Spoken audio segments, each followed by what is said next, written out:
Hey y'all, today we're looking at another install from Bison Gear. We're going to be looking at the tire carrier for the Lexus GX470.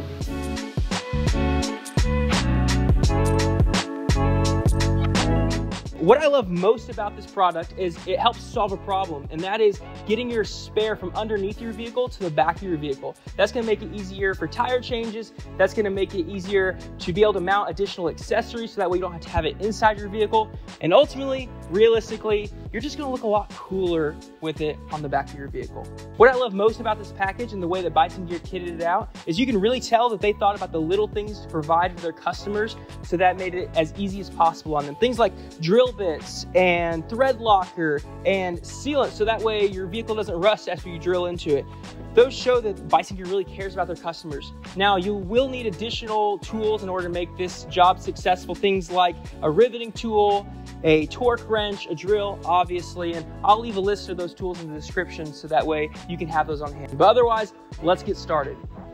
The first thing after opening your rear door is to pull off your top trim pieces. All of these are held on by plastic clips, so pull carefully and you shouldn't have an issue. Next, you'll need to remove these two plastic covers. A flathead helps pull these off, and then you'll remove all the screws.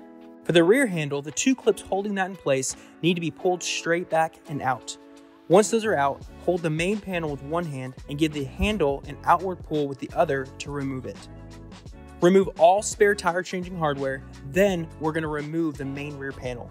For this, you can start on one of the top corners and work your way around. As with the trim pieces, this main panel is just held on by plastic clips all around the edge and a couple in the middle. After removing, keep an eye out to make sure all clips are still attached to the panel and none of them fell off or stayed on the rear door. Now comes the fun part. Start off by taking some painter's tape and lining up a piece along the top contour of the door, beneath the glass. For measurements, I made sure the top edge of my tape was 1 1/4 inches from the bottom side of the rear windshield wiper connection point. For later year 470s, you may have weather stripping on the bottom side of your rear window.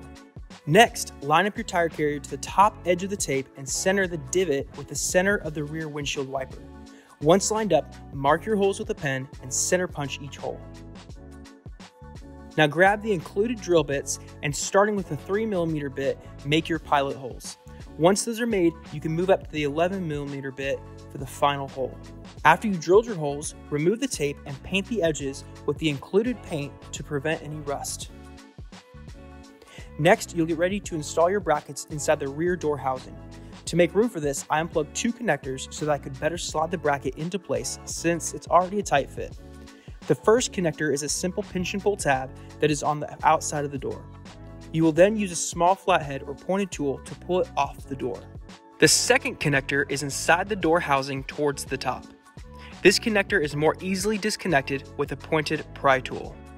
When placing the first bracket in, you will insert the left side in first, upside down, bringing it right side up as you continue to work its way in.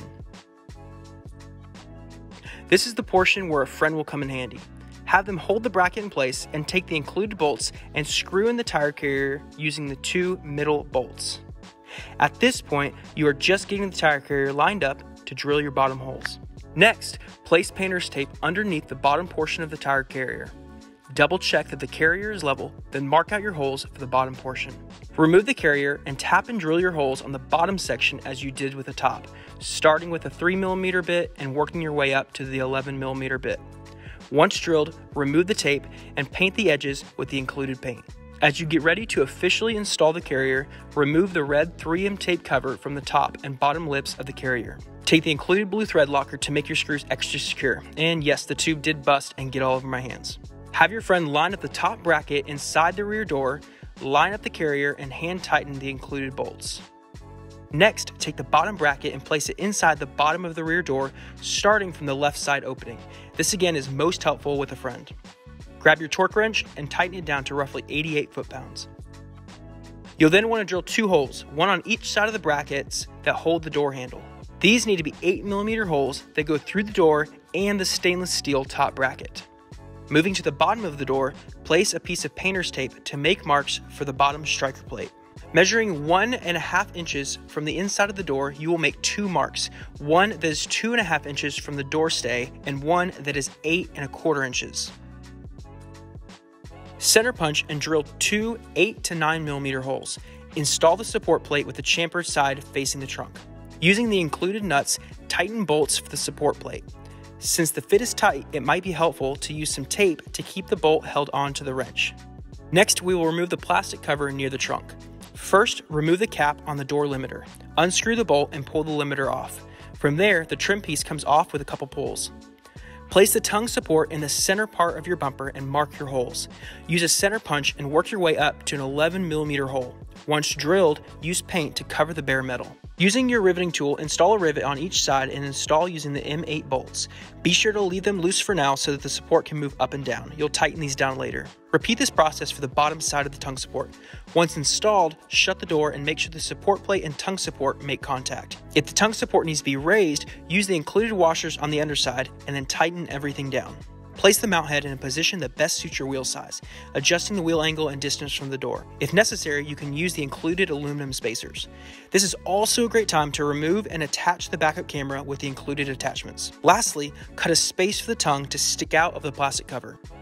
All right, y'all, and that's how you install the tire carrier for the GX470 from Bison Gear. I'm super excited to get this thing out on the trail and really put it through its paces. And there are some additional features that I didn't need for my own build. So for example, if you have a nav system or a rear facing camera, you can actually adapt that to come right here so that way you can still use that feature. And there's also spacers that I actually didn't need to use for mine as well. But nonetheless, I'm excited to use this. I'm excited to get it on the trail, and I'll see you guys in the next video.